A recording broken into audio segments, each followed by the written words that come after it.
Devemos orar por nossas famílias, porque aquelas situações, aquelas necessidades que nós não podemos resolver, que nós muitas vezes olhamos e nos julgamos impotentes, Deus irá agir. Deus realiza aquilo que nós não podemos realizar. Precisamos depender de Deus, precisamos orar também pela nossa família, principalmente por nossas famílias. E há o exemplo de algumas pessoas na Bíblia que oraram, que intercederam por suas famílias, intercederam por seus filhos. Gostaria que os irmãos abrissem suas Bíblias. Livro de Juízes, capítulo 13, versículo 8. Então, Manoá orou instantemente ao Senhor e disse: Ah, Senhor meu, rogo-te que o homem de Deus que enviaste ainda venha para nós outra vez e nos ensine o que devemos fazer ao menino que há de nascer. Nos ensine o que devemos fazer ao menino que há de nascer. Manoá e sua esposa não tinham filhos. Lá no povo de Israel, no período chamado dos juízes, depois da conquista da terra prometida. Então, no período compreendido logo depois da conquista até o período dos reis de Israel, até o início do período dos reis de Israel. Manoá viveu nesse período. Ele e sua esposa não tinham filhos. Deus enviou um mensageiro dizendo que eles teriam um filho. Seria milagre, porque sua esposa era estéril. E mais, Deus disse que aquele filho que nasceria seria um juiz do povo de Israel, seria um libertador do povo de Israel que estava oprimido sob a mão dos filisteus. E quando a esposa de Manoá lhe contou isto, na mesma hora o que ele fez? Festejou? Na mesma hora ele se alegrou? Não, na mesma hora ele orou. É interessante que o texto diz que no mesmo instante, quando a sua esposa contou do mensageiro de Deus, no mesmo instante ele orou, pedindo que Deus lhe enviasse aquele mensageiro novamente. Para quê? Para ensinar o que ele deveria fazer com aquele menino. Como ele deveria criar, como ele deveria educar aquele menino, educar aquele filho que nasceria, para que cumprisse os desígnios de Deus, para que aquele menino realmente fosse servo de Deus, para que aquele menino realmente cumprisse os propósitos que Deus estabelecera para a sua vida. Então, meus irmãos, em primeiro lugar, eu gostaria de destacar isso. Precisamos interceder por nossas famílias nesse sentido, para que os nossos familiares, para que os nossos queridos, para que os nossos filhos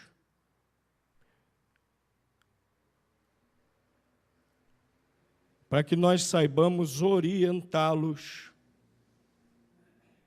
para que eles se tornem realmente servos de Deus, que cumpram os propósitos de Deus.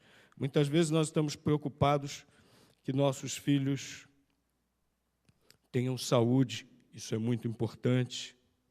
Muitas vezes nós estamos preocupados que nossos filhos escolham uma carreira, isso é muito importante.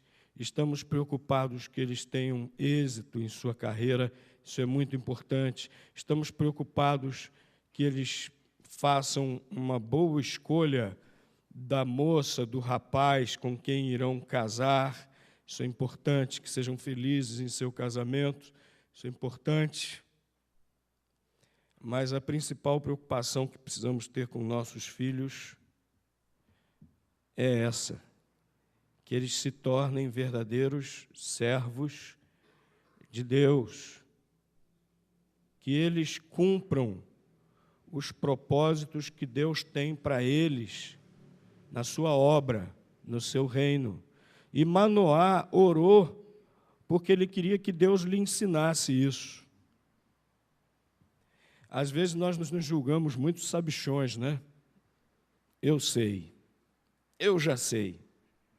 Educar filho, pastor, isso aí é um negócio quase instintivo, pastor, quase intuitivo, é mole, não é?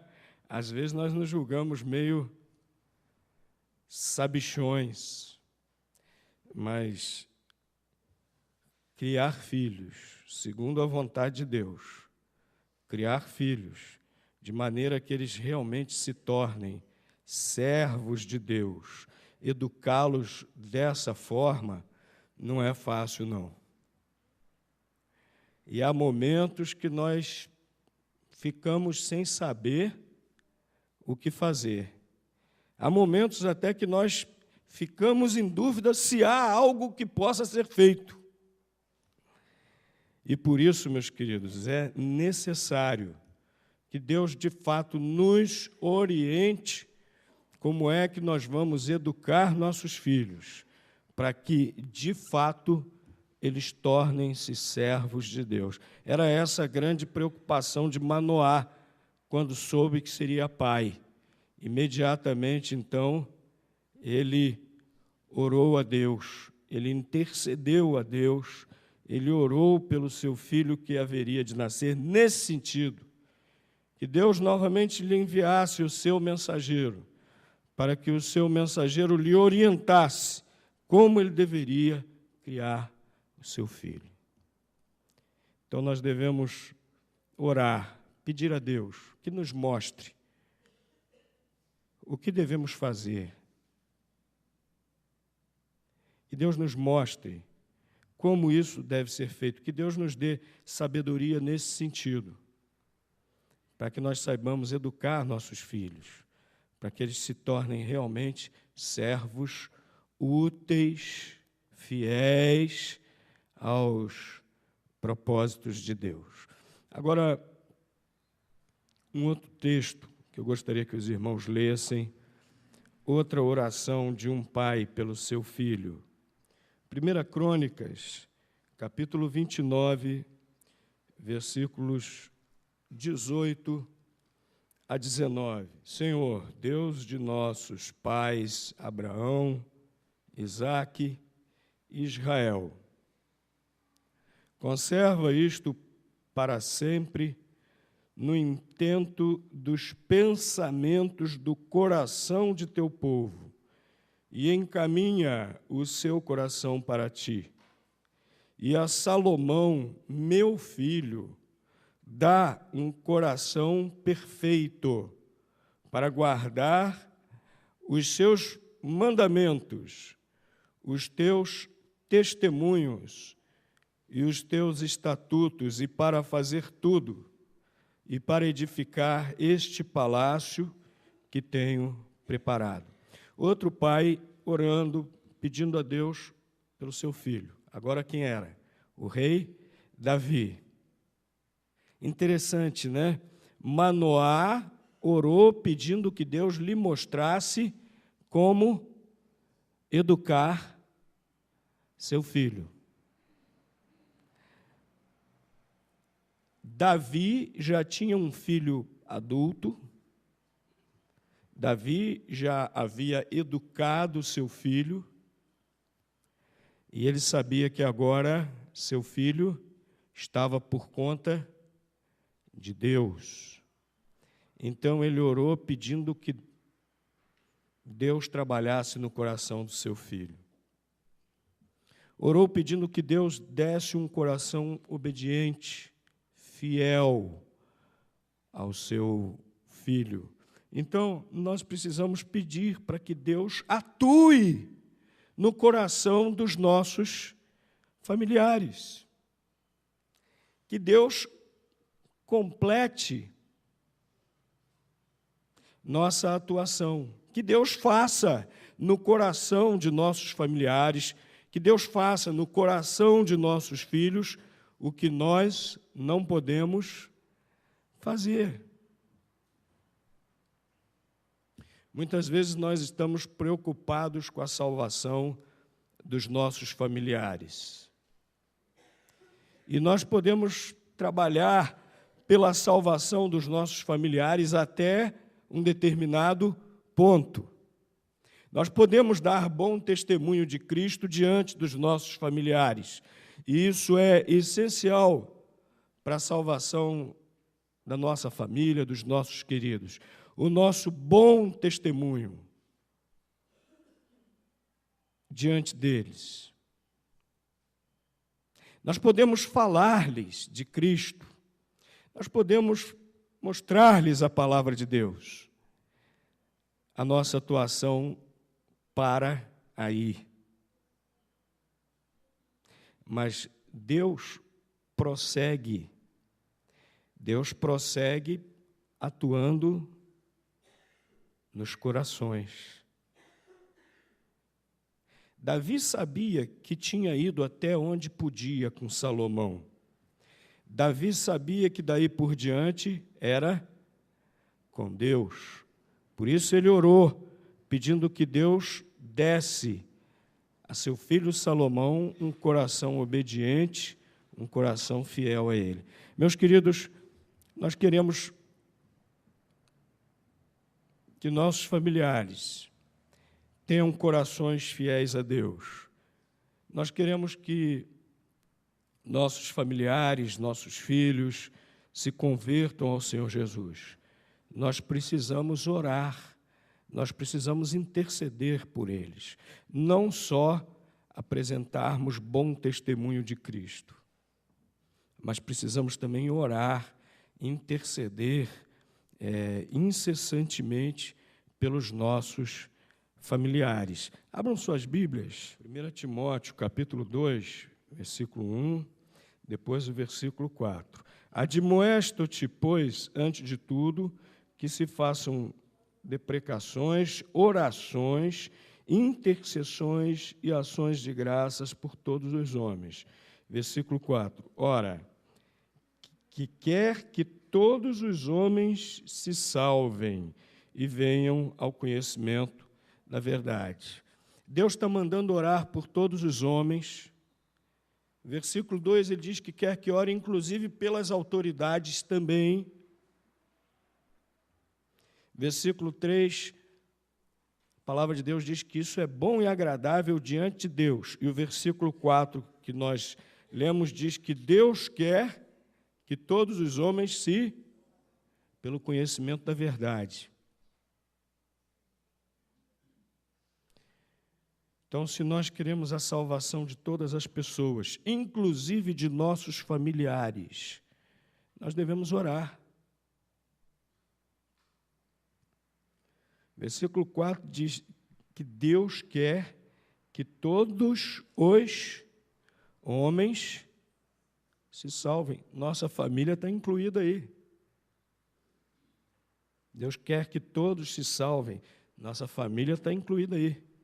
Então, nós precisamos orar, pedir que Deus atue no coração de nossos queridos, que Ele complete a obra no coração de nossos queridos. Então, nós precisamos interceder pela nossa família nesse sentido também. E, finalmente, meus irmãos, agora não mais personagens do Velho Testamento, mas um ensinamento muito importante que nós encontramos no Novo Testamento. Abram agora suas Bíblias na primeira epístola de Pedro,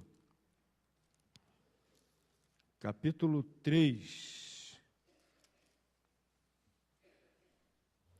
versículo 7. Igualmente, vós, maridos, coabitai com elas com entendimento, discernimento, sabedoria.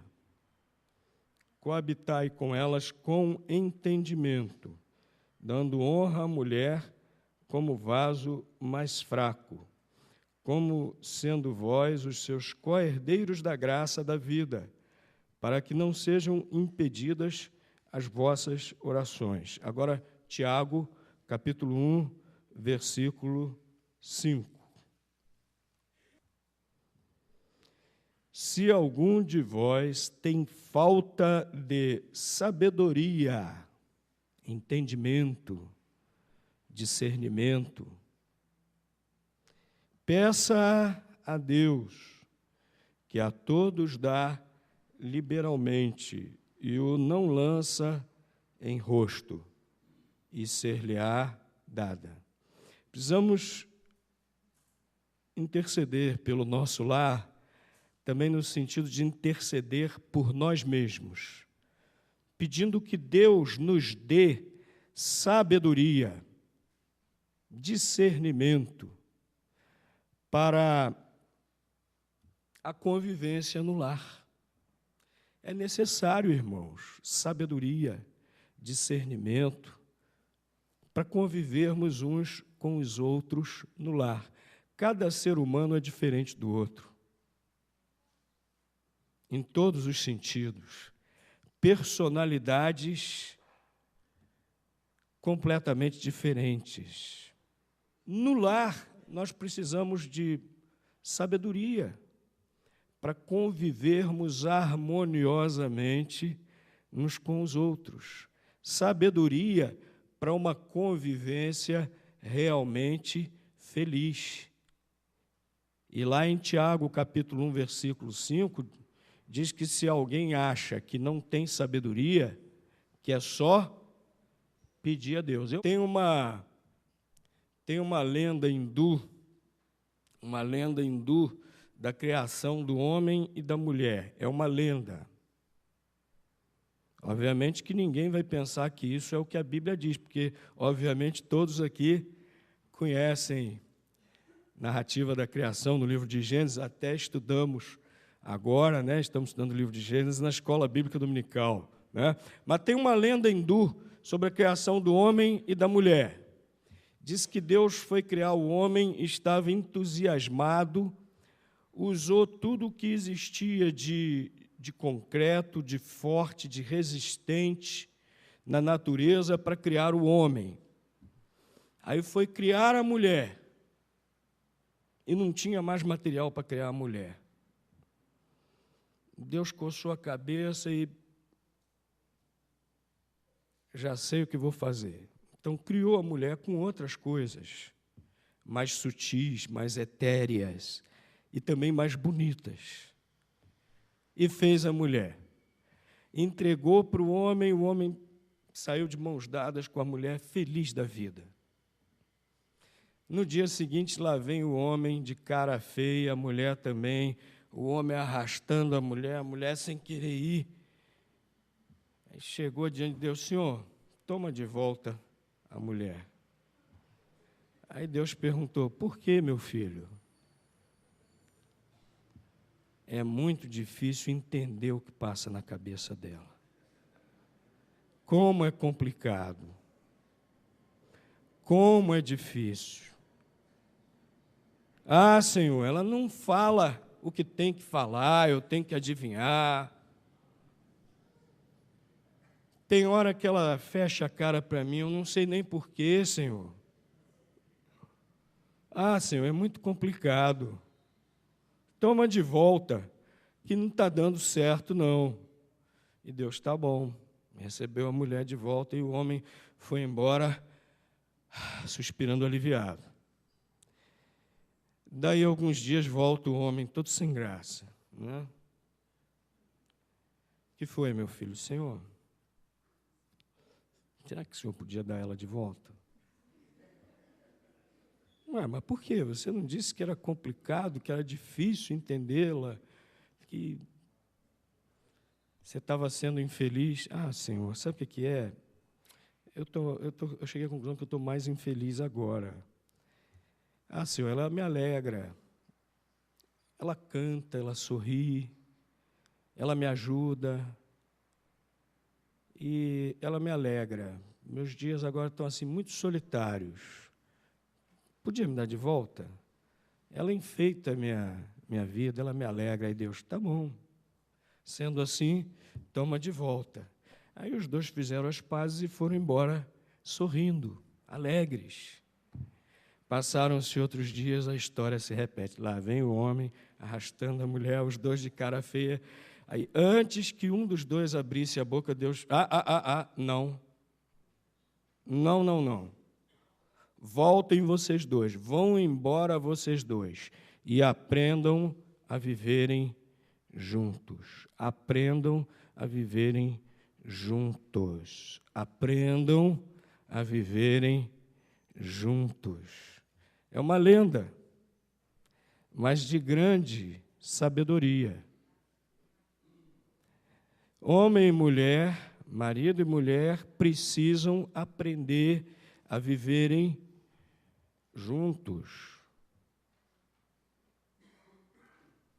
E os filhos devem estar pensando assim, essa historinha fala do marido e da mulher, mas é complicado também, viu? Conviver com meu pai, com minha mãe, não é mole. Os filhos também devem estar pensando isso.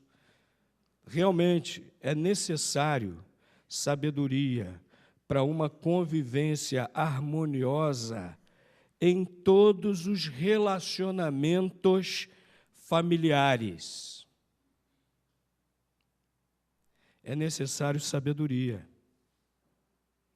E é a sabedoria que não se aprende nas escolas. Sabedoria que se aprende na palavra de Deus.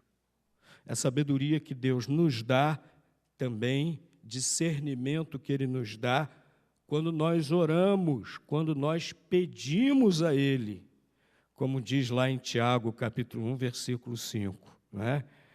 Quem tem falta de sabedoria, peça a Deus. Peça a Deus. Nós temos que ser humildes e reconhecer que para essas coisas nós temos falta de sabedoria. E pedir a Deus sempre. Sabedoria nunca é demais. Pelo contrário, devemos estar sempre pedindo a Deus sabedoria para os nossos relacionamentos familiares. Um último verso que eu queria citar para os irmãos, Romanos 12:12. Romanos 12:12 diz assim: alegrai-vos na esperança, sede pacientes na tribulação, perseverai na oração. Vamos continuar orando pelos nossos lares, vamos continuar orando, intercedendo pelos nossos queridos, vamos continuar orando, intercedendo por nós mesmos, para que Deus nos dê essa sabedoria. Ah, pastor, eu oro e não está dando certo. O tempo de Deus, muitas vezes, é diferente do nosso tempo. Então, nós precisamos perseverar em oração. Aquele que persevera em oração, um dia verá a resposta de Deus. Amém.